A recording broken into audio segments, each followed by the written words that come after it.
Hồngនេះពីបរមរានមិនមានទេឈ្មោះវត្តអារាមគេហៅក្តីដូចជាវត្តកំពង់ក្តី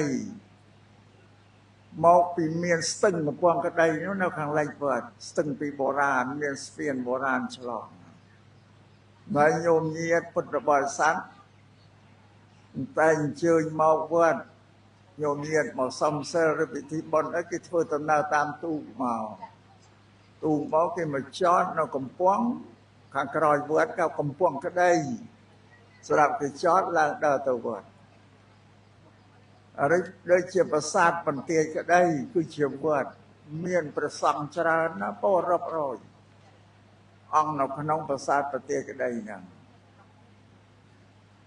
នេះពីបុរាណដូនតាចាស់គាត់អញ្ជើញទៅវត្តដើរទៅក្បែរផ្ទះគេសួរតាដូនអញ្ជើញទៅណាទៅក្តីអត់មានពាក្យថាទៅវត្តទេនេះសូមឯកឧត្តមញោមញាតិពុទ្ធបរិស័ទនឹងជ្រាបពាក្យថាក្តីនេះ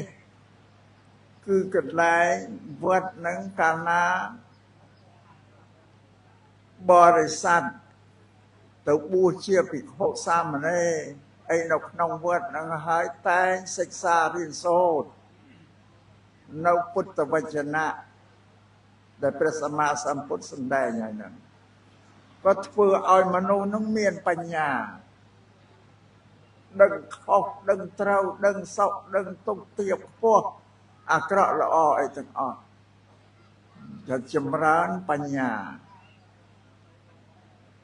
ឬដល់ថ្នាក់ទៅជាបណ្ឌិតក៏មានផង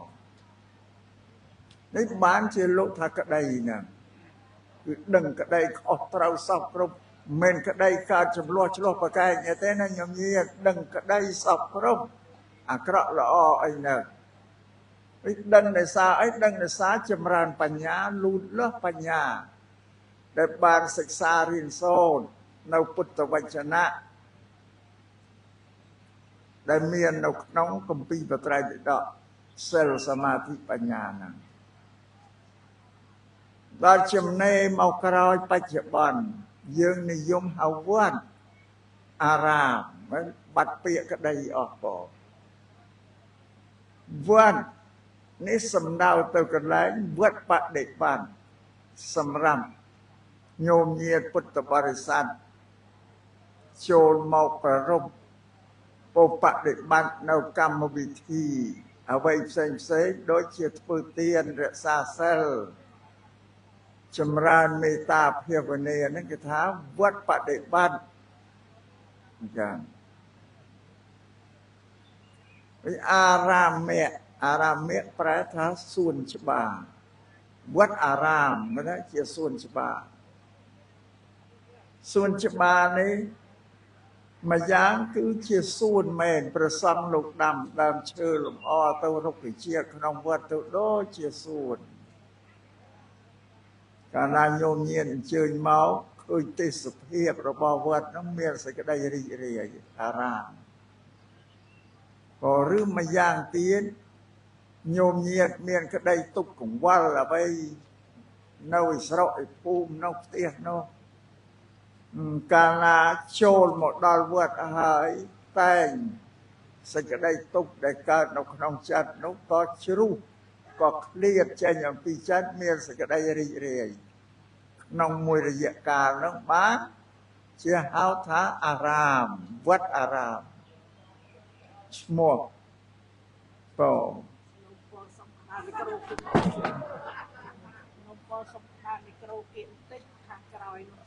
អត់សូវលឺទេបង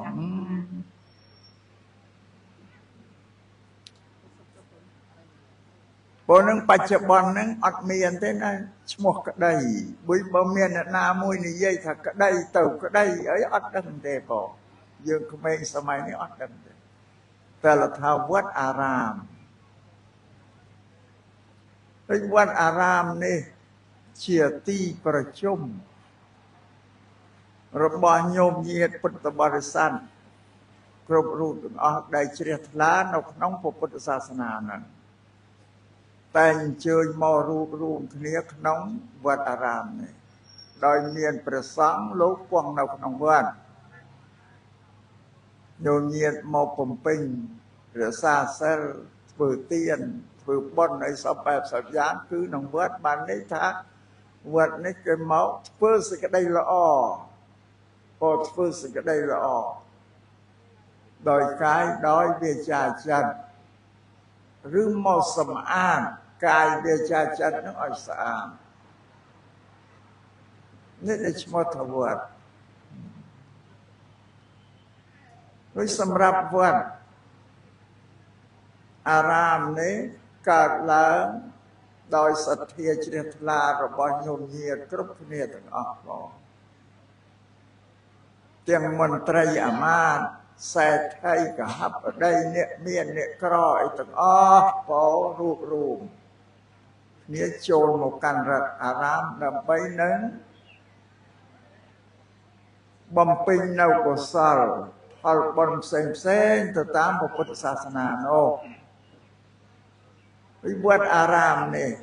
ជាលំនៅរបស់ព្រះសង្ឃបើយើងពោលភាសា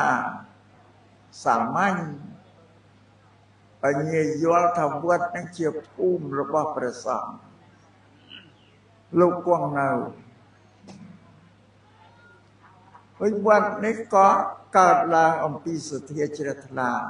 របស់ញោមញាតិគ្រប់គ្នាទាំងអស់ជ្រះថ្លាក្នុងការកសាងវត្តអារាមនោះកសាងនៅវត្តអារាមដែលជាទីសេនាសនៈសម្រាប់ព្រះសង្ឃលោកគង់ស្នាក់នៅរួចហើយក៏វេវត្តអារាមកុដិសាលាវិហារនេះប្រគេនចំពោះព្រះភិក្ខុសង្ឃដើម្បីលោកគង់នៅតែព្រះសង្ឃដែលគង់នៅក្នុងវត្តនេះលោកថែរក្សានៅសម្បត្តិពុទ្ធសាសនាដែលញោមញាតិកសាងឲ្យឧទ្ទិសចំពោះពុទ្ធសាសនាហ្នឹងមិនមែនជាកម្មសិទ្ធិរបស់លោកទេញោមញាតិព្រះសង្ឃដែលគង់នៅលោកអត់មានកម្មសិទ្ធិថាជាទ្រព្យជាមរតករបស់លោកមិនមានទេអង្គណាទៅជាអង្គណាផងគ្រាន់តែលោកគង់នៅក្នុងមួយរយៈដែលលោកទ្រទ្រង់ភេទជាបព្វជិតឬក៏បើលោកមិនផ្លាស់ប្ដូរភេទបព្វជិតទៅជាក្រហទេលោកគង់នៅអស់មួយជីវិតទៅក្នុងវត្តហ្នឹងតែក៏មិនជាកម្មសិទ្ធិរបស់លោកដែរគឺថាជាសម្បត្តិរបស់សង្ឃគេពេលប្រគេនចំពោះសង្ឃដូចជាព្រះគ្រូចៅអធិការមិនជាព្រះសង្ឃទេជាភិក្ខុមួយរូបក៏ដែលលោកមានសមត្ថភាពឆ្លៀវឆ្លាស់ក្នុងកងធ្វើកងវិន័យក៏ឆ្លៀវឆ្លាស់ក្នុងកិច្ចការងារណានាដទៃក៏ព្រះសង្ឃក៏លើកទង្គង់ដង្កើងអង្គនោះឲ្យជាចៅអធិការវត្តឲ្យគ្រប់គ្រងវត្តហ្នឹងក៏សម្រាប់លោកអប់រំទូលមានភិក្ខុសាមណេរដែលជាបរិស័ទស្នាក់នៅក្នុងវត្តហ្នឹងមិនមែនជាកម្មសិទ្ធិរបស់លោកទេណាញោមញាតិប្រវត្តិអារាមនេះញោមញាតិក៏សាក់ឲ្យវេប្រគេនចំពោះព្រះសង្ឃពាក្យថាសង្ឃនេះប្រែជាខ្មែរថាវងថាពួកថាក្រុមបើនឹងសង្ឃ